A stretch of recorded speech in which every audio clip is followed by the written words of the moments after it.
Thank you all for joining us. So we're here to talk about deep tech investments. We've got a lot of terrain we want to run through in 25 minutes. So I'm going to dive right in. I'm going to ask each of you to answer this question. And it's kind of a gummy question to kind of get us started, get us situated. But as you're thinking about making what are often really long-range bets on very speculative technologies, I want to know how you define success. I want to know how you set expectations for yourself in order to give the companies you're investing in kind of the room to breathe. Sonny, will you tackle this first? Well, we're advising and investing in deep tech startups, largely around climate change reversal, earth-changing technologies. So that's mostly what we're focused on. In terms of success, it's actually pretty simple. It'd be returns. Financial returns is one way of keeping score, right?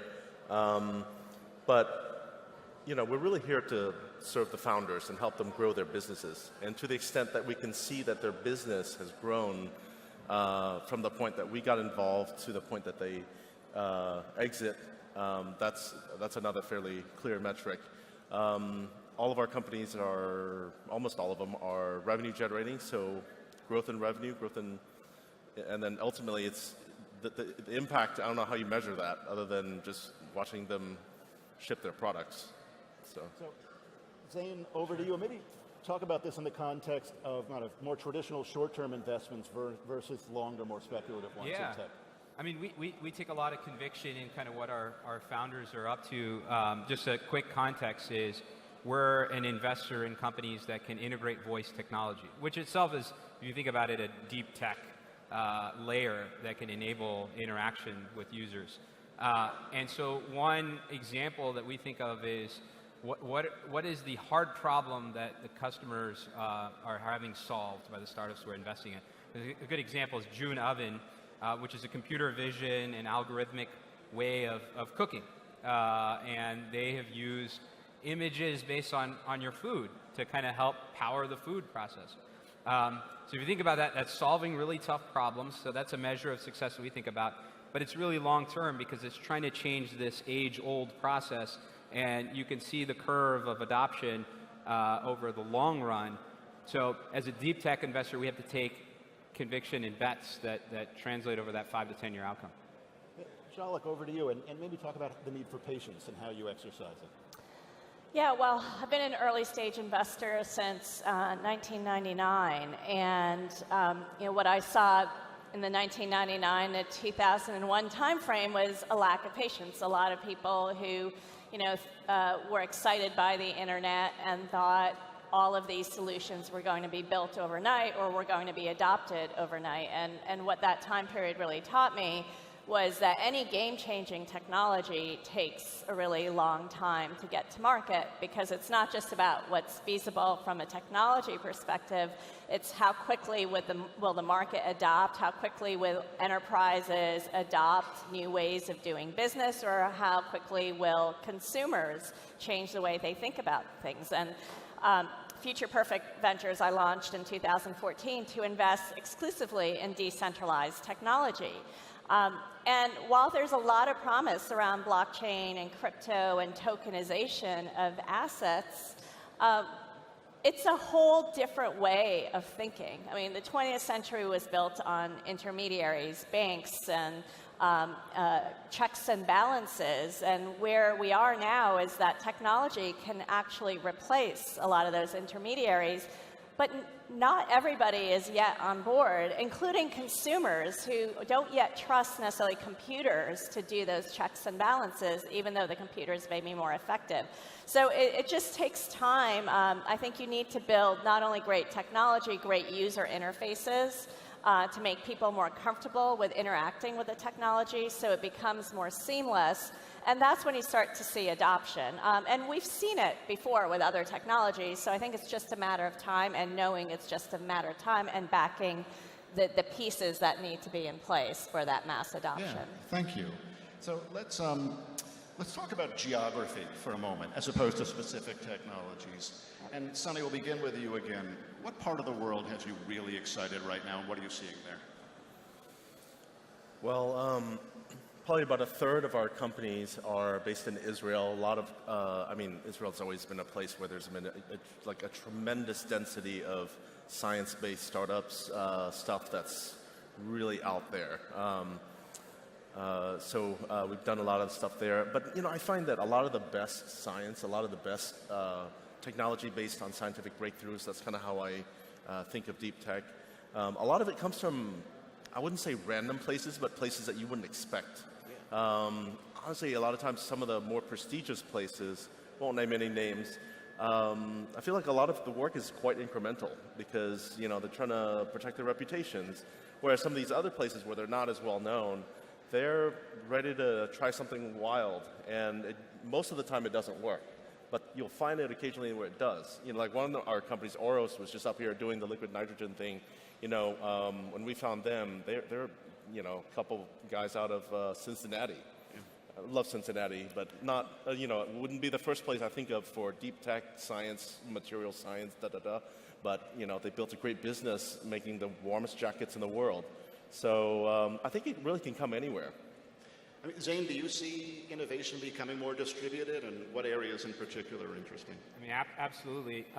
We have pushed with the Alexa Fund some of our investing beyond the U.S. and Canada, where we see a lot of innovation, into Western Europe. We've now made investments in Israel and India. We're looking at opportunities right now in Asia-Pac. And we see pockets, definitely, of innovation from all over. Just to give you some flavors, Alexa developers range from over 180 countries. We've got hundreds of thousands of developers now on Alexa. And some subset of that we'll look to invest in. We also run an accelerator program with Techstars, which is in itself fairly global. And in our recent accelerator cohort, we saw interest coming in from 40-plus countries. So the interest is there, the development talent is there, and the hard tech expertise is there. It's certainly incumbent upon us as venture investors to put our dollars to work and back entrepreneurs in those countries. Specifically, we're seeing a lot of innovation, certainly in our home of the Pacific Northwest, but a lot out of Toronto. We're seeing a lot of innovation out of Berlin, Tel Aviv. We're seeing innovation certainly in parts of the Middle East. And it's all about kind of focusing on the raw problems that are getting solved. Certainly there's got to be a lens of what do U.S. consumers or enterprise customers think about, but more and more we're focusing on those international customers. And so it's helpful to be on the side of entrepreneurs who are thinking authentically about their own markets. Yeah. Jalak, any unexpected hotbeds of blockchain? Well, by its very nature, blockchain tech is decentralized and distributed and open source. So that lends itself to companies emerging from all corners of the world. It was one of the first kind of big tech movements that did not originate out of Silicon Valley. And we're certainly seeing a lot of exciting activity in emerging markets, because if you just think about the concept of leapfrogging and the fact that this technology is disintermediating intermediaries, and there are a lot of countries where intermediaries don't yet exist. So institutions can be built from the ground up based on this technology. So an example is the banking. 2 billion people still unbanked around the world, billions more underbanked.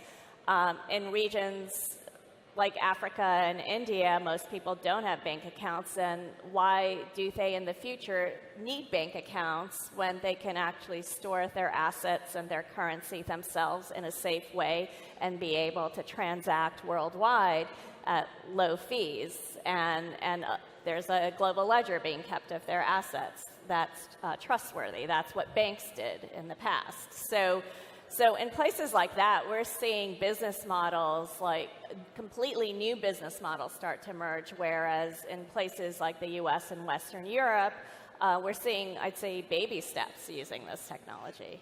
So you mentioned earlier the need for patience when investing in a technology like blockchain, and blockchain in particular, and yet there's an enormous amount of hype. When I was at a crypto conference at CES earlier this year, and people in the audience were basically swooning as the stars of crypto came on stage, right? And we assume they had a vested interest. But But where are we in the hype cycle for blockchain? I mean, I think we're definitely in the trough of disillusionment. I mean, last year the price of Bitcoin hit 20,000 almost exactly a year ago. And ethers, and other cryptocurrencies, everybody was trying to find the next Bitcoin, the next Ethereum, and then that just resulted in a very bubbly market. I personally stayed away from cryptocurrency investing during that time because there were so few fundamentals and it was all being driven by speculation. But now what we're seeing is real building happening. While the prices of these cryptos are down 90+%, that's when you see who's really dedicated to building the future. And there's huge things, huge potential for this. It's just not short-term, speculation. That's the only use case here. And so I'm more excited than ever. I'm glad I didn't enter the market last November and December, and I entered it in 2014. But we will see rebuilding from this period. Thanks. So, I mean, timing obviously is, if not everything, it's an awful lot. And so, Zain, I want to, on that point, kind of come over to you. Early in 2017, also after a trip to CES, I came home and wrote a column for my magazine declaring 2017 the year of voice. I got it wrong. I was too early. So where are we, kind of similar question, where are we on the voice hype cycle? And also, what's next? What has you really excited? Yeah, I mean, we like to think of every year as the year of voice, but certainly voice is real. We're, just to give you Alexa only, which is, of course, one of many other assistants in voice, we see tens of millions of devices sold and users that are using Alexa on a multiplicity of devices. We see hundreds of thousands of developers out there. So people are latching onto voice not only as something that they're using every day, but also developing and putting resources into. As you think about kind of what's exciting, we see a lot of appetite for adoption for our voice in healthcare, in mobility. So that could include on the go, on your mobile phone, on wearable devices, in automotive. We're seeing a lot of attention for voice within the core technology stack. So, for example, recently invested in a company called Sentient, which is bringing the power of machine learning to lower power semiconductors. And we've invested in a company called Vesper, which is also Boston-based, which is doing low power MEMS microphones to help enable that mobility of understanding voice on the go. So certainly a lot of attention being put there by developers, and enterprise clients are also clamoring for this. Another company that we've seen, which kind of hits at that mobility and enterprise theme, is a company called Tact.ai. I'm sure many of you use Salesforce.com and find some level of enthusiasm for it, but I'm sure also some areas where you could see some improvement. And Tact, for example, has applied natural language understanding using voice to CRM, making life a lot easier. And that's why we're continued believers in voice. So, Sonny, you've noted that when we talk about deep tech investments, we tend to focus on software. So, to use your word, what has you excited about atoms? What's that? I said, what has you excited about the physical world? Yes, we are about atoms more so than bytes. Software's great. We're LPs and funds that will do AI, blockchain, all that good stuff. But we don't touch any of that. No big data, no AI, no blockchain, no software. And people just think we're like fell off a tree or something like that. But that's because we're really focused on the physical world, material science, biological engineering for cellular agriculture, food. So we've been involved in a number of food companies. We're early fans of Impossible, helped Hampton Creek raise their Series B for their plant-based eggs. And we're on the board and early investors of Perfect Day, which is a dairy protein company. So we're making dairy products just without the cow. Delicious butter, cheese, creams, milk without the cow. And so we have a thesis around the future of protein sources that are sustainable and scalable without the animals, because livestock industry is one of the worst industries for greenhouse gas emissions. So we're really excited to see companies like those. And they're starting, I think a lot of people are starting to hear about the Impossible Burger. You may have heard about that. And so we've got we've got meat, eggs, and soon milk and cheese. So we're excited about that. Material science. I mean, there is some really amazing stuff that you almost can't believe works until you see it. Like the Oro stuff, thinnest jackets in the world. They look like they can't even keep you warm, and they're actually too hot for weather like this. So I remember I wore their jacket to the opening ceremony for the Olympics, and I just was blown away how warm. I was in negative 20 degrees Celsius weather for 4.5 hours, and all I had was a t-shirt and their jacket. Totally worked. So you got material science, another great company, Matrix, doing thermoelectric materials that's converting ambient heat into energy and also doing thermoelectric cooling. And so cooling, I think one of the biggest problems facing, actually the largest problem facing, so HVAC in general, heating and cooling, largest consumer of power in the world, third of all of our energy goes to that. And so there's a number of companies in the HVAC space, whether it's eliminating the need for compressor-based cooling, or that kind of thing. So materials, I think, very interesting, highly scalable businesses, because you're literally the only company that can make this special sauce. Thank you. And so you're kind of leading us nicely to the next part of the conversation I wanted to get to. And Sonny said backstage he wanted to keep this fun. So I thought, what would be more fun than talking about the United Nations Intergovernmental Panel on Climate Change, right? That's a good time. And their kind of scary report that came out a few months ago. It's hard to think about our world in the long term, right, without thinking about the existential threats to our world. And, you're talking about some investments that certainly can be contributing to the health of our planet. But I want to hear, I think, Zain, we'll start with you on this one. I want to hear your take on what investors' role should be in preserving the health of our planet and where the opportunities are. Yeah. And I think it's definitely incumbent on us to think about that.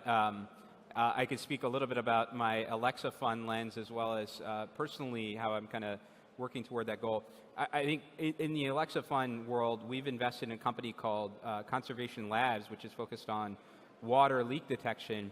And it sounds maybe like it might be a small type of problem, but water management and treatment is one of the biggest problems that our world is going to see. We've already seen regional conflicts as a result of that. Certainly it hits the individual consumer in your pocketbook when it comes to things like insurance and headaches, things like that. But if you can find a way to save water, you can scale that more globally.